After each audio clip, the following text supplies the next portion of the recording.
I'm Miranda Battles, assistant principal here at Albertville Intermediate School. And I'm Elizabeth Davis, and this is my video for my internship. Okay, so we used the Advanced Ed Elliott observation tool. Have you been familiar with this? I have. We discussed it whenever you guys observed me last time. Yes. So you know all of the different subcategories and things. Yes, ma'am. So we went in today, which is the 4th of November, and we stayed for about 25 minutes, which the minimum is 20. So tell me some things that you kind of saw that you noticed. When we first walked in, the students were on their very best behavior. You could tell that they were really getting along with each other. They were all on task doing what they were supposed to be doing, and technology was definitely being integrated, which is always a good thing. Yes. So when I walked in, I also noticed that the standard was posted and the objective, and then she also had the before, during, and afters, which is really, it's very organized to me. I also noticed that she had the lunch menu posted, which kind of makes me feel like she takes care of them. And Yes, she me kinda, too. You know, it's like, I noticed that, and that's unusual to me, that Yes. the lunch menu's posted. Did you notice anything else? There was music on. Yes, I had that down. You know, kids sometimes can just be soothed by just the low music. I remember when I taught, I always did the classical music. Yes, you know. I do too. Yeah. And then I really liked that she used the timer. I think that kept her on pace.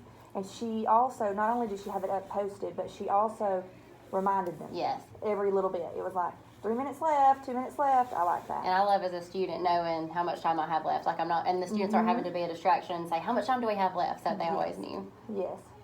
Okay. I also put down that she had a great teacher voice because she really did command the classroom. She has a very good teacher voice. Did you notice anything else?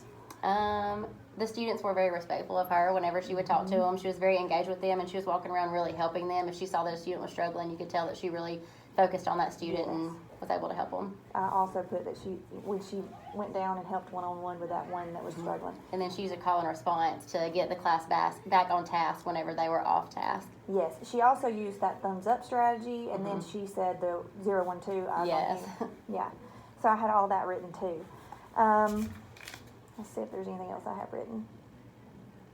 And I love that she had vocabulary words posted on the board because they're learning a lot about the Indians right now, and I'm sure that can be overwhelming. So she had all their words posted on a vocabulary board, and I liked that. Yes, the word wall. And I liked that she had her word wall with categories. It was like, this is geography, and this is, this unit and that unit. I thought that was very helpful.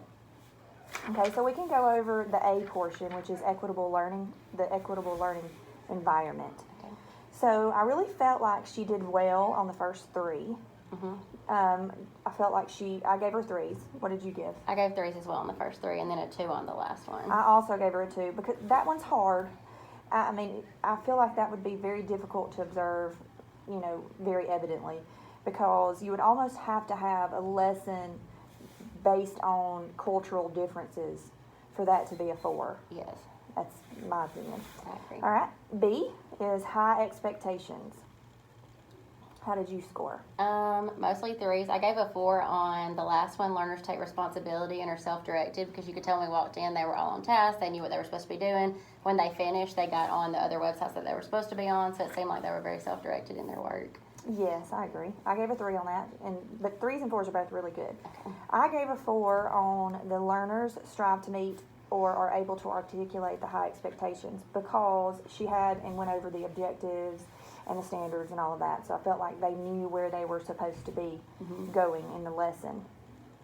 So C, supportive learning environment. See, I wasn't sure about number 2, learners take risk in learning without fear of negative feedback. But I gave 3s and 4s on the others. I gave a 4 on the third one. They were supported by the teacher and their peers. You could tell that she was walking around making sure that they knew what they were supposed to be doing.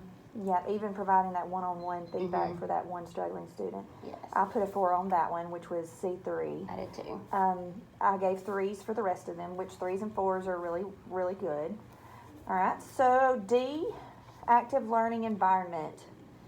How did you score that? 3s, except for on number 2, I gave a 2. Learners make connections with real life experiences, just because I'm not sure how you're able to always observe that in a classroom. Yes, well, her lesson being on Indians, and I mean, it would be difficult.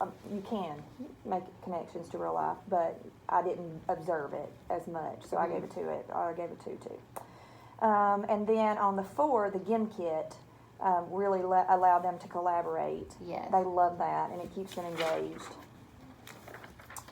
Then we have E, progress monitoring and feedback.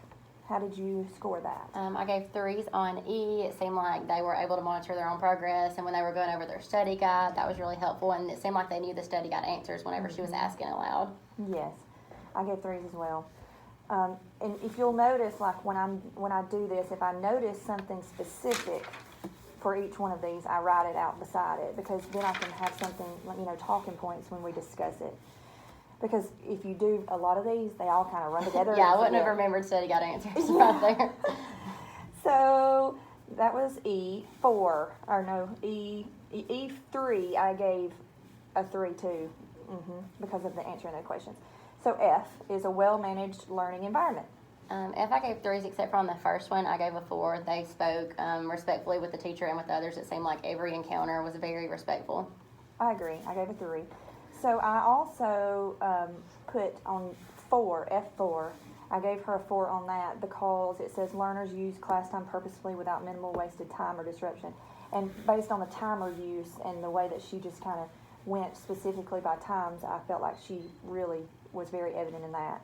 Now, on the F3, the transitions, I did feel like there was a good amount of time that they were talking and were not getting out study guides really fast. Did you feel that? Yes, it took them a little bit of time. Yes. They weren't like super on task when it came to transitioning. Yeah, so the transition, and she's a new teacher, and that is something that they learn with time. And she was doing, I feel like, I gave her 2, but I did hear some chattiness and some rustling more than I thought it could have been. So the digital learning environment.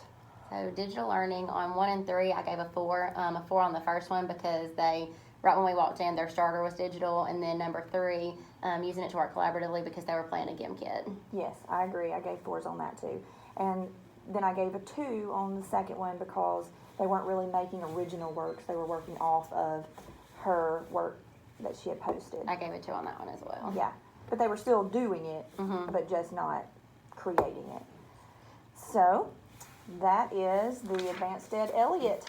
Do you have any questions for me? I don't believe so. Okay. Thank you.